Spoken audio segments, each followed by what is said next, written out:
The Ford Cortina was not supposed to be exotic, rare, or intimidating. It was built to live on ordinary British streets, outside terraced houses, factories, football grounds, and company offices.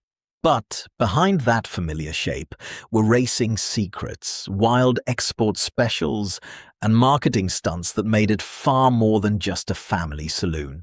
Subscribe if you love classic car documentaries. Today, we are uncovering the Cortina secrets even true fans may have missed. The exiled Edsel man who built Britain's everyman weapon. The strangest thing about the first Ford Cortina is that one of the men behind it had already been linked to one of Detroit's most famous failures. Roy Brown Jr., associated with the troubled Edsel project, found himself working in Britain, where Ford needed something very different. Not glamour, not excess, not chrome theatre, but a car ordinary people could actually use every day.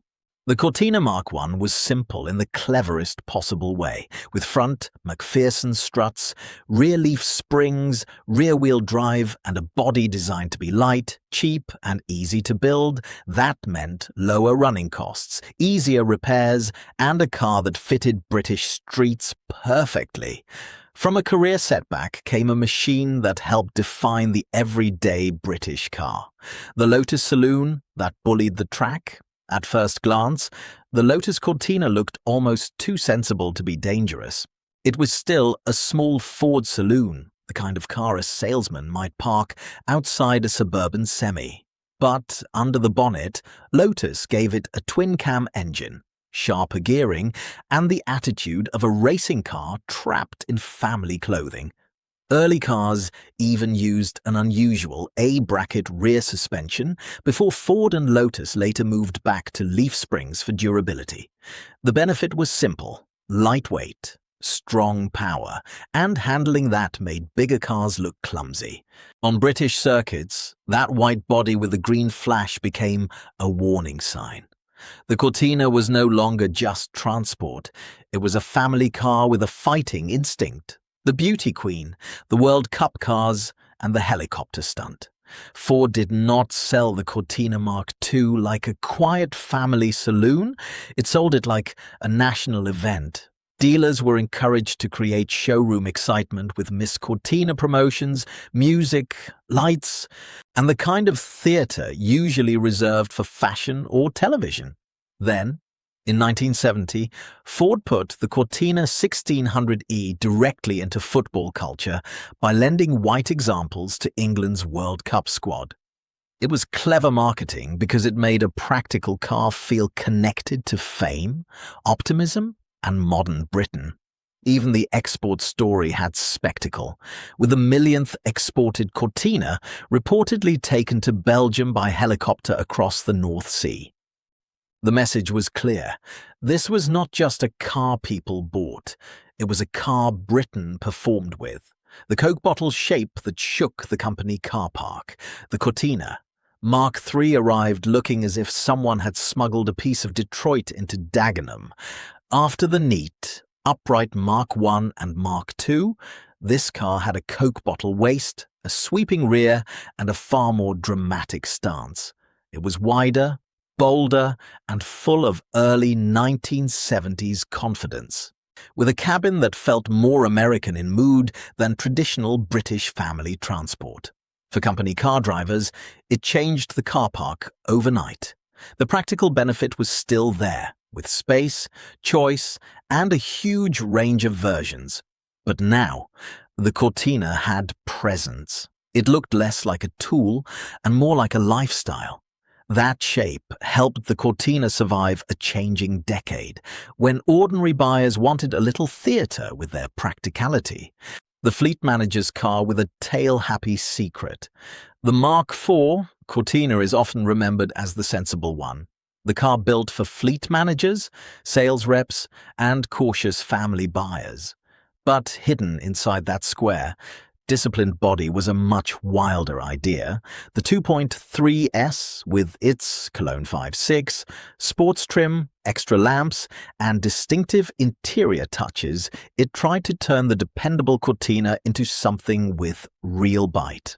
The V6 made it smoother and more relaxed than the four-cylinder cars, but it also gave the rear-drive chassis a livelier, tail-happy character. That made it exciting, but also difficult to justify for buyers worried about price, insurance, and running costs. In small numbers, it became one of the Cortina's great contradictions, a fleet favorite with a hooligan hiding under the bonnet, the last Cortina that refused to leave. By the time the final Cortina arrived, the future was already waiting in the wings. The Sierra was coming with its slippery, aerodynamic shape, but many British buyers still trusted the Cortina's familiar three-box body, honest controls, and old-school rear-wheel drive feel. The Mark V, often known as the Cortina 80, sharpened the formula with a new grille, improved detailing, more glass, and better equipment. It did not try to shock people, it reassured them. That was its hidden advantage.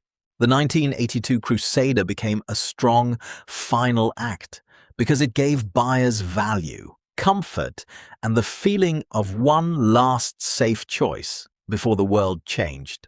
The Cortina did not disappear because people stopped wanting it.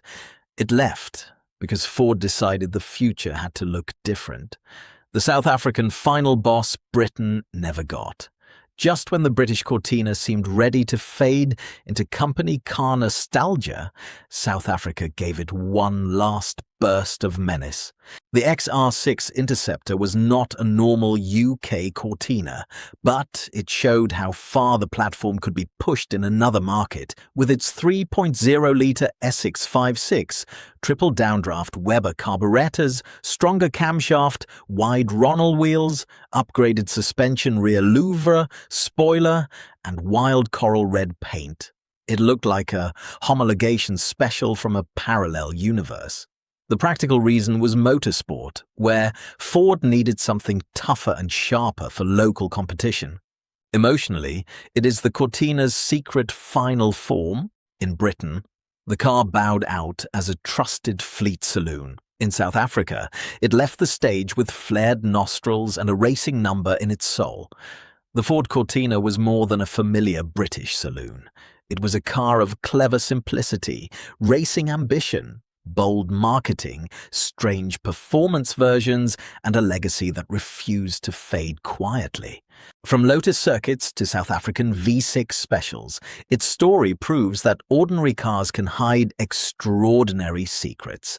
Click to watch more stories about classic British cars. Like, subscribe, and tell us your favorite Cortina memory in the comments. Thanks for watching, and see you in the next video.